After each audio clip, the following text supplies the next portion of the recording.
Hello everyone, it has been a while since I've dropped a video, and today we're going to be checking out Code Vein 2 gameplay presentation. This is an old ass video, but I want to check it out. For those of you wondering why I haven't been posting, I'm going to be straight up honest with you guys. I just wasn't motivated. I lost my motivation completely to post videos, so I haven't posted a video like in over a month.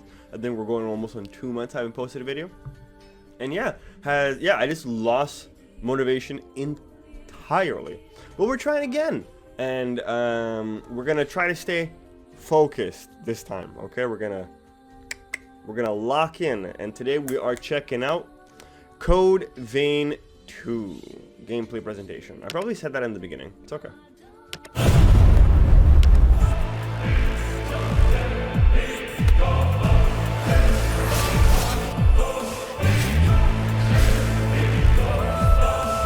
Oh, new bow. I'm liking that. We're gonna pause real quick over here. So it seems like this time around, this is a reaction / analysis of the trailer while we're going at it. So first things first, the HUD is different. No more red. The aesthetic is now gold and yellow. Okay. And then I would like for us to just take a quick second and then look to the bottom right of our screen where we have L1 for blocking. Now, is that a dedicated block button, or is this an ability that allows us to block?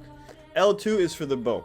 Same question. Is L2 designated for long-range weapons, or is that going to be a slot where you could have a long-range weapon, where you could have a lance, a spear, you know, like a special type of ability?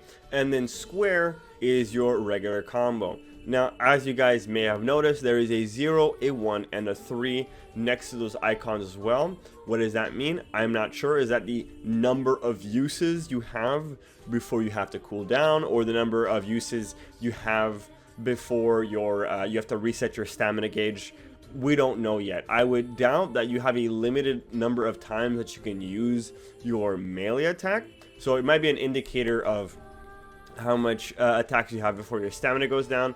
We also have a new HUD over here. I don't know what that is. It looks like abilities. To your left, it looks like a buff, and then to your right, I would say like maybe a duplication ability, and then this would be a transformation, like activate your golden powers or whatever. We're also seeing a new weapon, the scythe.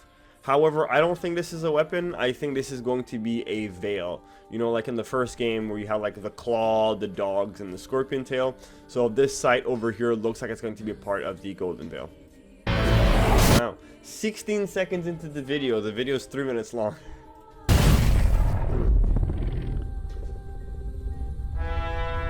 Hello, and welcome to a gameplay presentation of Code Vein 2. I'm Dan Tack, a member of Bandai Namco Entertainment America, and today I'll be walking you through character creation, a taste of some of the characters you're going to meet along the way, exploration and the world, and an exciting look at the first major boss you'll face in the game. Look at those chubby ass fingers right over here. Ew. Without further ado, let's get into the action. So before we take you into the action proper, we've got to create a character. And Code Vein... I'm just going to pause 1 second.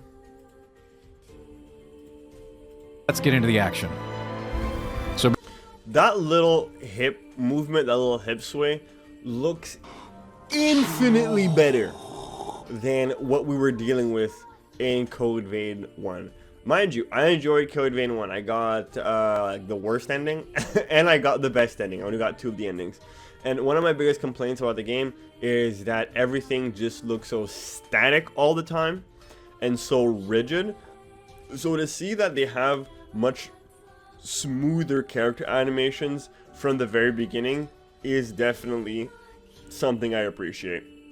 Before we take you into the action proper, we've got to create a character. And Code Vein 2 features an extremely robust character creator suite of options. Right now we're looking at some of the presets that you can pick from, but you can create your character down to the last detail. Eyes, hair, scars, all kinds of different things that you can tweak. You know, they made her thick AF. And design to your exact specifications. But if you feel like just picking one of the presets and getting right into the action, you can do that too. As you can see, we have all kinds of different hairstyles, all kinds of different options for you to pick from. And you can spend a lot of time in this Oh, you character got black creator. people I here know now? I That's have. pretty cool. And you can get things just right. You can spend hours in here if you want.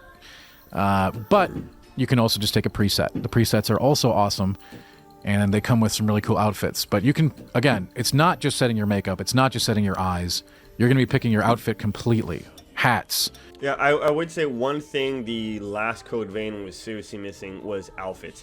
You had hats, you had earrings, you had glasses, you had a lot of accessory items, but your character had a very limited amount of options when it came to outfits, which for me, I love a game with outfit options. Accessories, masks, capes, whatever you want. You know, they're all here from the very serious to the very goofy options. They're all available for you, depending on what you want to do. I mean, look at these hats. Look, I definitely want to go with... Look at those ears. I want some of those. I'm getting a pair of those. So that's my character. But you can create yours however you like. Okay, for sure, I'm going to have to do, like... I'm going to be cosplaying. I'm going to be role-playing some type of fallen angel that is trying to regain their powers through the power of blood or something like that. As you can see here, it extends to full outfits that you can have too. I'm thinking you might spend a lot of time in here if you're one of those players. And I hope this is not the only amount of masks in the game, because for a franchise that revolves around the fact that characters have to wear these gas masks or they die, this amount I feel is just not enough options for player choice. You definitely should have way more than 3, 6, 9, 12, 15. I think there should be more than 15 masks available. I'm hoping that this is what's going to be available, like when you start the game. And I'm just one thing I feel the game was lacking in the last one, which I hope to implement in this one, is findable outfits, findable gear. Right? I don't want to just start the game and have access to everything, because by having discoverable outfits and items, it then recreates more replay value in the game. That likes to really customize your character, and if you don't, that's what the presets are for. Just grab and go. Once you've got your character set up to look at, you can change all these other aspects of it too. Bro, they made it thick. Hey, what you doing out here with all this ass? Double cheeked up. This is what I love about Asian developers, bro. Asian games, bro. They are not afraid of making a girl cheeked up, bro. It don't bother them. You're like, yo, bro, you want that thick goth mommy milker? Go right ahead. A great screenshot, share it with your friends, Bro, and we're getting right into share it. with Excellent. myself. It's a pleasure to make your acquaintance at last. All right, then. I need you to wake up now. 5 more minutes.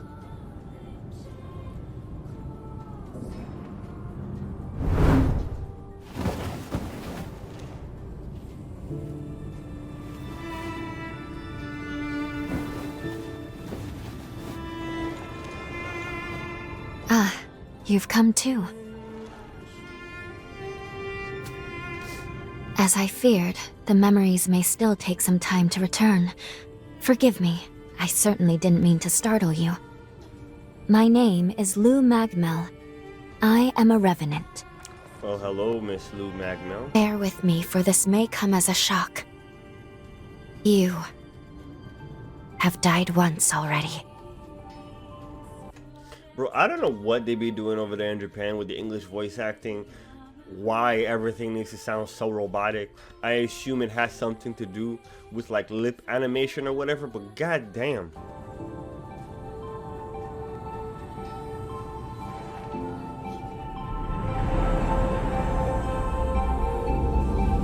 I guess Lou is gonna be the equivalent of our Io in this one. This is where I used a ritual to resurrect you. Well, okay. I gave half of my heart in order to restore yours. Am I that special? As a consequence, we now share the same heart. Well, you I and feel like that's disadvantageous we are to two the both of us. lives intertwined as one. You seem well, all things considered. I'm glad. So another silent protagonist. Do you think you can stand? Is she There is real? someone that I'd very much like for you to meet.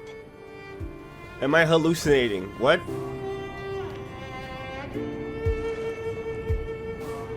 I know it's all new, but it's okay. You can trust me. You have given me 0 reasons to trust you.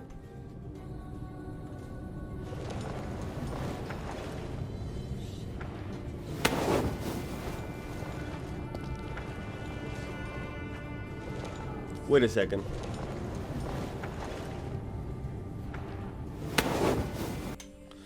Where are the back of her knees, dog? She ain't got no legs. Okay, is this gonna be like a plot point later on in the story? That she ain't got no legs? She's got nubs.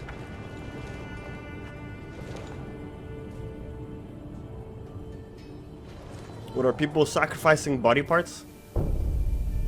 And just like that, we are off to the races. This is Lou.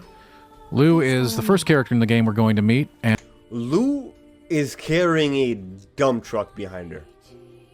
And so is your character. And I'm here for it. character that's one of our companions. You'll encounter many of these over the course of the game. Brother, yo, the awkward. Oh my god. Look at the walking animation. We're going to meet, and a character that's one of our companions. You'll encounter many of these over the... And I'm going to tell you why this is happening. They did the exact same thing in the first game. Because you can adjust your character height. However, the character model that is inside, like the stick figure that's doing the animation, does not grow with the exterior shell of the model. So essentially, when you're like increasing the size of your character, you're increasing the shell of the actual model that's moving on the inside, because the actual model on the inside is probably like between like 5'6" and 5'8" in game, and all the stairs, all the ladders are built for that height. So when your character goes upstairs or goes up ladders, they're going to have some weird ass animation like this, just like they did in Code Vein 1. However, this is early in development footage. I'm hoping that they do fix this for the second game. The course of the game. Lou is a Revenant who has a very, very special power in this game. In fact, the only Revenant Is it her fat ass? that can control time. So this will be very important as we move through the game, her special ability. And like all companions, Lou will also travel with you and fight with you. Each companion has special abilities that they bring to combat, and you can also assimilate your ally for some extra bonus powers, but we'll talk about that later. Assimilate? Ooh. For now, Thank you for giving us a button elevator and not a lever elevator. This is a message to all developers that are making a Souls-like game. Never put an elevator before a boss, and if for whatever reason you do not make it a crank elevator. Just make it a button so I can send the elevator back. I'm looking at you, Wu Chang. now, we've just started the journey here in Magmel, and we're going to be heading out into the world.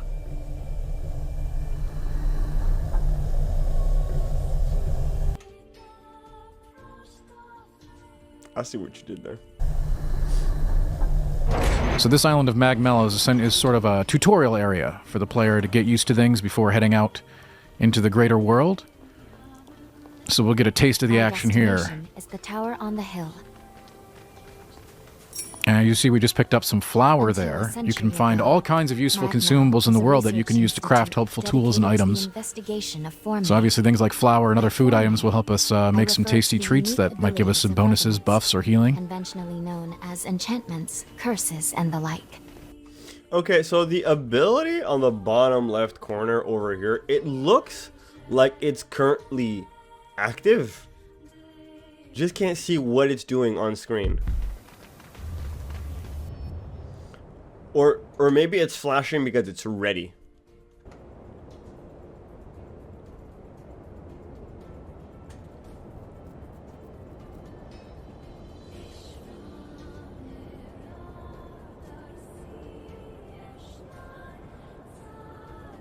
Another world snuffed from existence.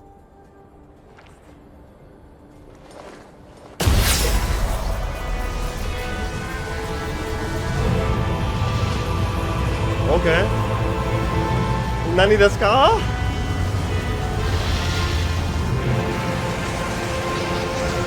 Lucia never existed. Yo, this is straight up Uranus.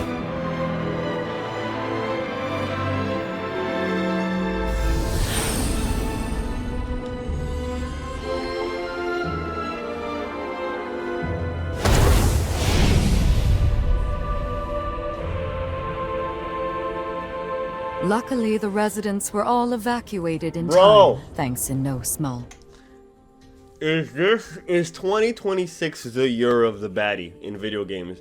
Because so far, we have seen, I haven't seen her face yet, but I don't care at this point. We have seen 3 women.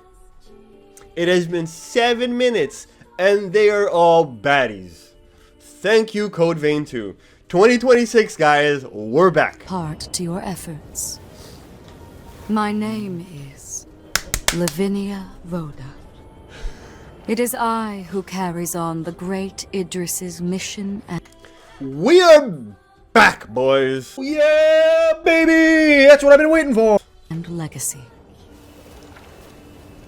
It is you, though, who must save the world of man.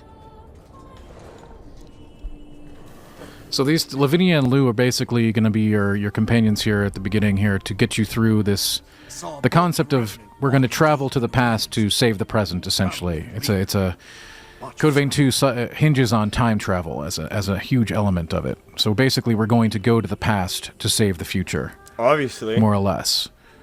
So that's very important here in establishing the plot. Now, I hope they do not try to dive too deeply into explaining, because when it comes to using time as a solution, things can get very, very messy. So I feel like the best thing they can do is just like, hey, we're going back in time to fix things. How does that work? Big titties, you know? Let's just like avoid the whole explanation of time, because things get messy and things get way too convoluted. And I believe if they avoid that mistake, they'll be able to deliver a much more how do you say, enticing story. We've now entered a ruins area, which is sort of an introductory dungeon area. We got our first boss. Combat is way faster. And here you're going to get... so that's very important here in establishing the plot. We've now entered a ruins area, which is sort of an introductory dungeon area. And here you're getting a quick taste of the combat. We're getting some blocking, some rolling. You can see these little slashes accumulate on the enemies there. Those are bleeds, and we can capitalize on that by attacking with the jail item, which will give us Ichor, which is the resource we're going to be using to facilitate our special attacks and special abilities. You can see these little slashes accumulate on the enemies there. Those are bleeds, and we can quick taste of the combat. Cool. So blocking costs 0 Ichor. R1 plus square is a teleport slash, which costs 3 Ichor. Your Ichor is indicated by this blue ring over here, and this is the exact number of Ichor you have. Every time that blue ring is filled, you then gain 1 Ichor. These 2 bars here, I think that's your stamina slash your posture. And then at the bottom down here, we have 3 buffs: attack up, stamina recovery, and maybe like increased stun damage. Getting some blocking, some rolling. You can see these little slashes accumulate on the enemies there. Those are bleeds, and we can capitalize on that by attacking with the jail item, which will give us Ichor, which is the resource we're going to be using to facilitate our special attacks and special abilities. So it's very important in the pace of combat to, you know, put some slashes on the enemy and then essentially acquire them to keep your pool of resources high. With this introductory sword, we've got this nice little, as you can see, sort of a dash lunge attack, which can help us close the distance damage very quickly, get in and out of combat easily. It's a very useful introductory move that you'll have on your starting blade. Don't think so. As you can see, we're maneuvering around the enemy here, getting behind them, executing a nice little stagger and a crit attack. Those are going to do tons of damage. Great way to take out opponents. As you can see, in this smaller dungeon, there's still plenty of little items to find, consumables, and more important items as well. We're swapping here to a different weapon. Okay, wait, can you build? Okay. So here we have the Statesman's Longbow. This is an awesome way to do damage at range and also fire at targets across that are too far for you to hit. This does consume the iCore resource, so you'll have to be replenishing your supplies of that as you move through the game. We found a bow, which implies we can find other bows. This is actually in a side category of item called Bequeathed Forme. And there are different things that you can put in this slot other than the bow. Boom! But those are going to be kind of a surprise, so we're not going to tell you what the other ones are. I'm kind of hoping that the bayonet weapon will be in the side, because I feel like the bayonet weapon was interesting in the main game, but it just felt like it was kind of undercooked in comparisons to the other weapons, and I feel like it would have a better spot in the secondary long-range weapons. But you'll see the bow used here. We can use it to take out this target at range, like so. And this is actually a very important map object that we've just destroyed, and it will unlock large chunks of the map for you to see in the overworld. And now we're going to skip ahead a little bit into the next section of the ruins. Also, let's just what? Very important map object that we've just destroyed, and it will unlock large chunks of the map for you to see in the overworld. And now we're okay, so weapon 1, weapon 2. We can have 2 weapons equipped, offensive and then defensive. So we can have different types of shields as well. Your blood code is like your character class. It's what's going to give you your passives and your base stats. Jail is I'm guessing it's the new veil, right? Because it used to be veil, then it used to be like black and red. Now they're golden. We also have boosters. I'm guessing, yeah, boosters are the quick items you can have equipped on you. going to skip ahead a little bit and ooh, there's item synthesis, which means there's crafting in world. to the next section. And then nameless bayonet. Okay, so that answers the question. The bayonet is going to be a regular weapon. In the regular weapons, man, you should never just give me a main menu. So in the regular weapons, we have the regular blade, the greatsword, dual blades, which is new, bayonet, halberd, hammer, and then it seems like double daggers. So we have 2 confirmed new, completely brand new weapons, which is the dual blade and the dual daggers. Reliability, handling, conversion, conductivity, fortitude, vitality, willpower, mind, dexterity, strength, attribute scaling. Okay, so this is first and second weapon. Attack deals, attack, bleed factor. Do all weapons cause bleed? Well, I guess you're a vampire, so it makes sense. And then these are the skills that you can have equipped. Interesting. Of the ruins. We're a bit deeper into this introductory dungeon down below. And we have swapped weapons to the bayonet. This is an interesting weapon archetype in the game. You'll find different varieties of this. It does allow for both ranged and melee combat. I'm hoping they've... So you'll need ammunition to do the ranged, but it's got quite an interesting moveset, as you can see, in melee range as well. So this is a really cool sort of versatile playstyle that you can employ if you like bayonets. It's pretty useful here in this area here as we're trying to navigate these narrow corridors and 2 ranged enemies that are shooting us from afar. So the bayonet will let us shoot back, as well as get in their face. Okay, a nice 4-hit combo. Now, if you could do the 4-hit combo into an escape and then into a shot or a skill, then that would make the bayonet tremendously better than its previous iteration. Because the last iteration of the bayonet, its biggest problem was linking from attack to skill. It just wasn't smooth and it felt really, really choppy. And I'm hoping we can do this in this game. So depending on how you like to play, the bayonet might be a great option. There's multiple options for you to check out as you in their face. So depending on how you like to play, the bayonet might be a great... Oh, okay, so she just got attacked, a shield broke, and this blue, this yellow bar got depleted almost halfway. It's now blue. So I guess this must be your shield or your posture. I guess shield. Option. There's a multiple options for you to check out as you go through the game. Different archetypes.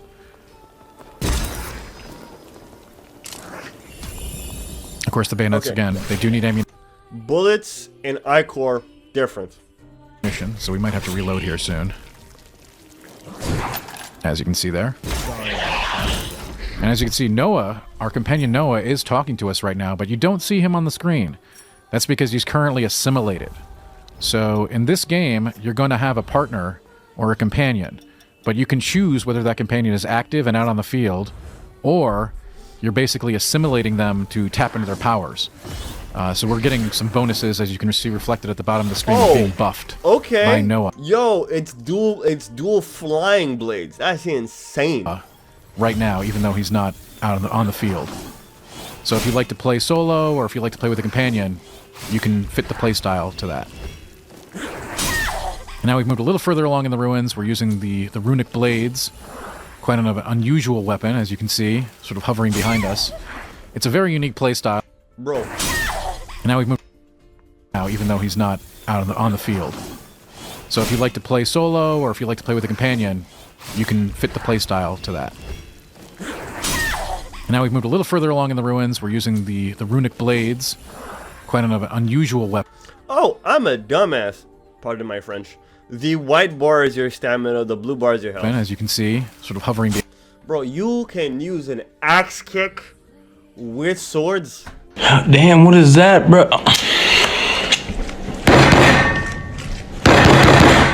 And we're going in there. Bro, they got someone who's asked to play the game. Now, we're just gonna do a quick rewind, back to the scythe skill. And as you can see, the bow can come in handy in combat as well. Now, what I'm hoping from this, right? Because in the last game, you could hit the enemies with your veil to like regain ichor, regain health, like whatever, stun enemies and parry enemies. However, it didn't feel good. You could not transition from attack to your veil ability, and now it does look like they're trying to make that transition a little bit smoother.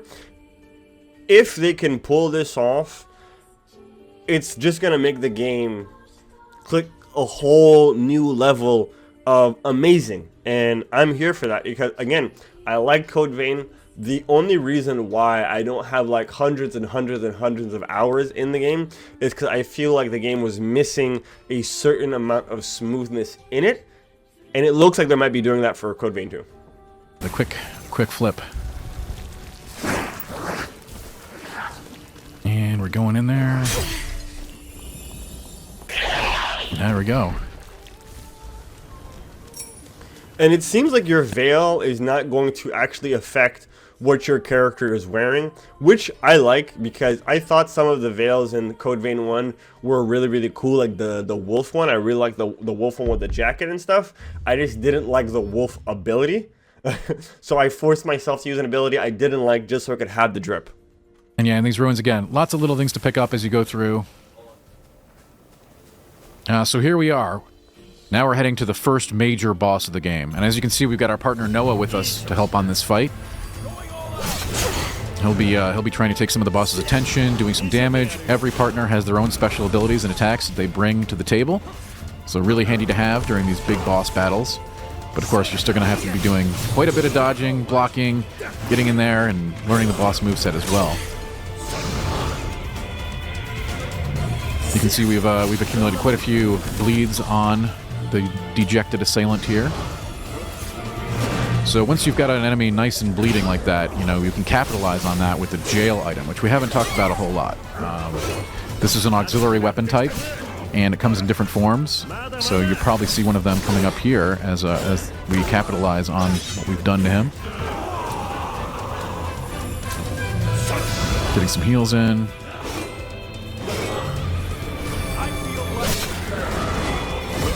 And of course, you're going to want to keep your ichor high so you can continue to use your special abilities and powers, which will make a big impact in fights like this.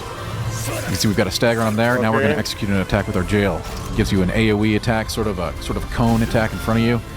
And Oh, of cone course, you'll attack in crit front with of the you. jail as Okay. well anytime you've staggered an opponent. So here we're moving into Phase 2. As you can see, our boss has kind of lost his head. There was a cinematic here involved with the Phase 2 transition, but we're keeping that out so we can keep it a surprise later. But with that an that, he's gained new auto-revive? abilities as he's now holding his head. Cinematic here involved with the Phase 2 transition, but we're keeping that out so we can keep it a surprise. Oh, okay, so your character died. He ran out of HP. The support character right over here seems to give his life to heal the player. Later. Or maybe that's a skill that that particular guy has, Noah. But with that, he's gained new abilities as he's now holding his head, and he has a whole new moveset due to that. Headless ape much? And you'll see here we're getting in there with that slash. The starter sword only has one special attack, but it's still very useful. Oh, okay, he's here we're back. charging up our jail. Look at that. Getting in with the jail can attack by itself as well, so a nice little spinny side attack there with the Reaper jail.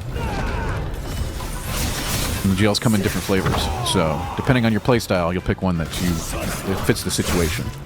Got the boss back in the corner here, doing some really, really great damage. Of course, with his head now on his arm, he's got all kinds of different attacks, including head lasers, which you never want to mess with. And then you have this on the side, which is probably your status ailment. Once again, no more HP. Your ally disintegrates himself, I guess. Heals you, is unavailable for a while, and then comes back. Ooh. This isn't looking very good, oh.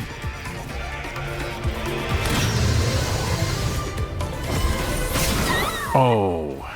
Well, that was a really good attempt. Didn't quite make it. Thanks for joining us today for this taste of Code Vein 2's gameplay. Stay tuned for our social channels for exciting news and updates on the game. Code Vein 2 releases on January 30th, 2026, and is available for pre-order right now. Thanks for joining us today, everybody. Bro, they almost got me. I almost pre-ordered. I don't pre-order no more because I've been screwed one too many times. But that's neither here nor there. Thanks so much for watching the video. Let me know what you guys think in the comment section down below. Will you be getting Code Vein 2? Because I know I will. I'll be making another video like going in depth what this talks about. And yeah, don't forget like, share, subscribe, comment, all that good stuff. And I'll see you guys next time. Peace.